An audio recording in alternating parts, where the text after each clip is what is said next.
Hi friends. കുഞ്ഞിട്ട് dinner എന്താ വേണ്ടേ? Egg. Okay, done. Egg വെച്ചിട്ട് ഇന്ന് ഈസി ആയിട്ടുള്ള ഒരു ഡിന്നർ റെഡിയാക്കാം. ഇതിനാവശ്യമായിട്ടുള്ളത് ഒരു സവാള, 3-4 ഗ്രീൻ ചില്ലി, കുറച്ച് കറിവേപ്പില, പിന്നെ ഇച്ചിരി ജിഞ്ചർ ഗാർലിക് പേസ്റ്റ് ആണ് ഇപ്പൊ ആവശ്യമായിട്ടുള്ളത്. പിന്നെ ആവശ്യാനുസരണം മുട്ട. ഒരാൾക്ക് വേണ്ടിയിട്ടാണെങ്കിൽ ഒരു സവാളയുടെ ആവശ്യമുള്ളൂ. ഒരു പാൻ വെച്ചിട്ട് അതിലേക്ക് തിന്നായിട്ട് സ്ലൈസ് ചെയ്ത ഒനിയൻ ഇട്ട് കൊടുക്കാം. അതിനകത്ത് കുറച്ച് ഉപ്പിട്ട് കൊടുക്കണം. ഉപ്പിട്ട് കൊടുത്തതിന് ശേഷം നന്നായിട്ട് സോട്ട് ചെയ്യുക. ഇനി നീളത്തിൽ മുറിച്ചിട്ടുള്ള പച്ചമുളക് ഇട്ട് കൊടുക്കണം. കുറച്ച് കറിവേപ്പില ഉണ്ടെങ്കിൽ അത് ഇട്ട് കൊടുക്കാം.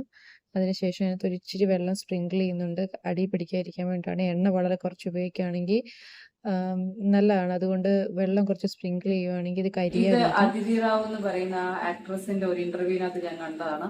അന്ന് തൊട്ട് ഇത് കുറെ പ്രാവശ്യം ഉണ്ടാക്കി അത് എന്റെ ഫേവറേറ്റ് ആണ്. സവാള ഒന്ന് വഴന്ന് വരുവാണെങ്കിൽ അതിനകത്തോട്ട് വെളുത്തുള്ളിയും ചുമന്ന മുളകും കൂടെ ഇടിച്ചിട്ട് ഇട്ട് കൊടുക്കാം. അതൊരു പ്രത്യേക ടേസ്റ്റ് ആയിരിക്കും. ഒരു ഇച്ചിരി വെളിച്ചെണ്ണയും കൂടെ ഒഴിച്ചു കൊടുക്കുന്നുണ്ട്. പിന്നെ ഇതിങ്ങനെ സ്പ്രെഡ് ചെയ്ത് വെക്കണം, കാരണം അതിൻ്റെ മണ്ടയ്ക്കോട്ടാണ് നമുക്ക് മുട്ട ഇട്ട് കൊടുക്കേണ്ടത്.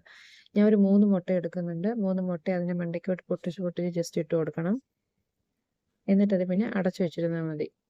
ഒരു മുട്ട നമ്മൾ തിരിച്ചിടുന്നോ ഇളക്കുന്നോ ഒന്നുമില്ല. ഇനി ഇങ്ങനെ അടച്ചു വയ്ക്കുക. അത് കഴിഞ്ഞ് നേരെ നമുക്ക് കഴിക്കാൻ വേണ്ടി റെഡിയാവും. മണ്ടയ്ക്ക് ഒരു ഇച്ചിരി ഉപ്പ് സ്പ്രിങ്കിൾ ചെയ്ത് കൊടുത്തിട്ടുണ്ട്.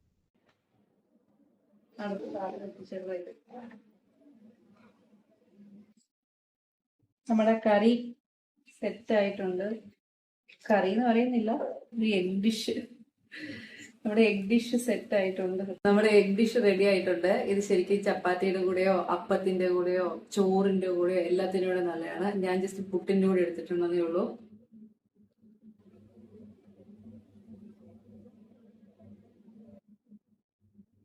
നല്ല ചൂടുണ്ട്.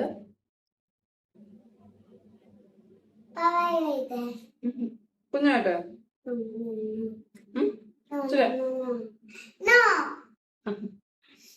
നല്ല ടേസ്റ്റ് ഉണ്ട്. ശരിക്കും പുട്ടിന്റെ കൂടെ ആയതുകൊണ്ട് ഇച്ചിരി ഡ്രൈ ഫീൽ ചെയ്യുന്നുണ്ട്, കാരണം കറി പോലെ എന്തെങ്കിലും വേണമല്ലോ. ഓവറോൾ നന്നായിട്ടുണ്ട്. എല്ലാരും ട്രൈ ചെയ്ത് നോക്കണം. Thank you. ബൈ പറഞ്ഞേ. Thank you, bye. ഇവിടെ നോക്കുമ്പോ ബൈ. Thank you, bye.